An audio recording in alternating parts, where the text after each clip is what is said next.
rich industrial heritage. And our capital of Edinburgh, with our magnificent castle, down the Royal Mile to Holyrood Park and Arthur's Seat. Each August, Edinburgh plays host to the world's largest arts festival, the Edinburgh Fringe. And of course, the Royal Military Tattoo.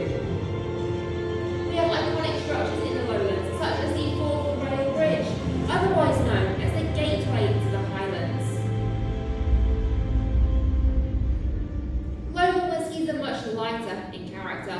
They'll give you notes of biscuits, toast, oats, nuts, and citrus. So if you take your card, locate the yellow number 1 circle, give it a scratch, you'll have the aroma of citrus coming through.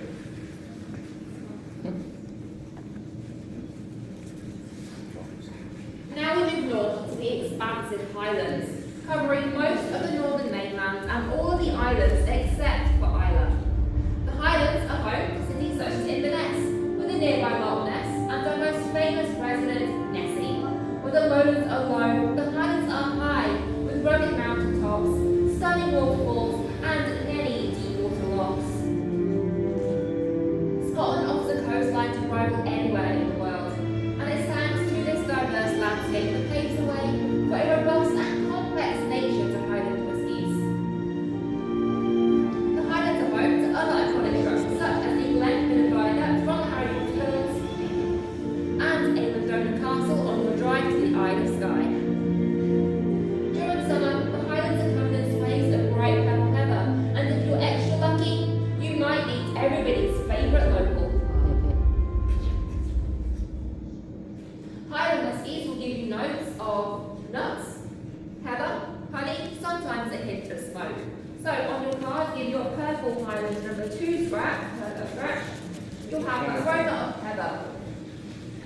Now we move to Speyside, nestled between Inverness and Aberdeen.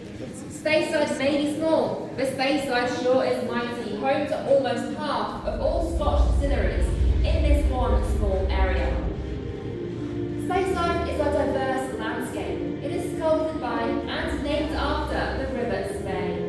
The River Spey being Scotland's fastest running river, fed from high mountain ice melt in the Highlands through ancient granite, filtering this water to a purity that many distilleries in this area rely on.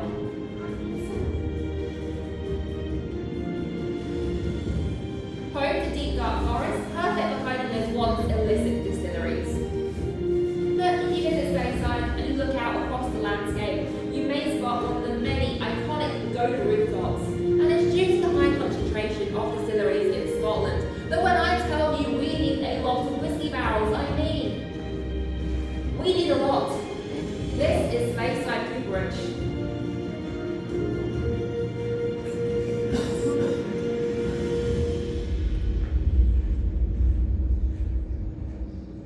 Speyside whiskies are usually fruitier in character.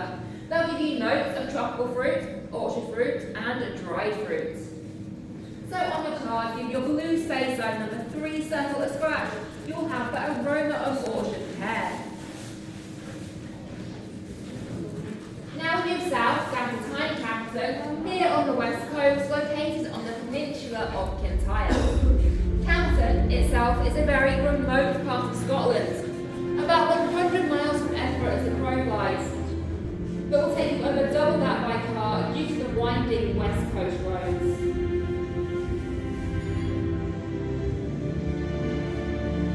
Being near the Gulf Stream, Campden is also a few degrees warmer than the rest of Scotland, but I assure you that water is still freezing. In Victorian times, Campden was once called the whisky capital of the world, with over 30 distilleries in this one small area. Nowadays, only 3 remain, due to world wars and economic downturns. But those 3 remaining still retain that Campden heritage, giving their whiskies that maritime influence. They're cast imbued with that sea salt air.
their whiskies that iconic smokiness, steeped in heritage, with beautiful beaches and wonderful wildlife.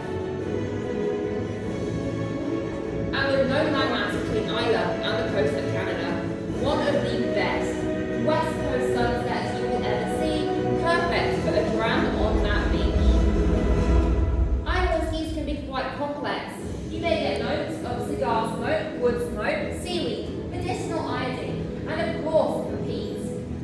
So, on your card, give your red Islay circle a scratch.